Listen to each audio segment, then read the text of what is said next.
બહાદરપુર અને ગામડી વચ્ચે આવેલા સસ્તા અનાજના ગોડાઉનના કમ્પાઉન્ડમાં ઉભેલી અનાજ ભરેલી ટ્રકના કેબિનમાં આગ લાગવાનો બનાવ બન્યો હતો.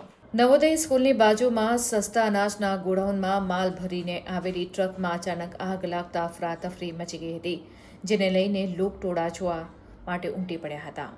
ટ્રક ડ્રાઈવર સવારી ટ્રકના કેબિનમાં બેસી રસોઈ બનાવી રહ્યો હતો, જેને કારણે અચાનક આગ ભભૂકી ઉઠી હતી અને ડ્રાઈવર સમય સૂચકતા વાપરીને બહાર નીકળી આવ્યો હતો.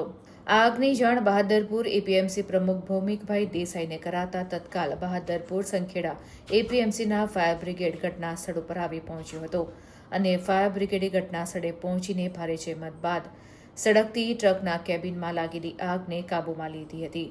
તો ગોડાઉનમાં કર્મચારી દ્વારા આગળની કાર્યવાહી હાથ ધરવામાં આવી હતી.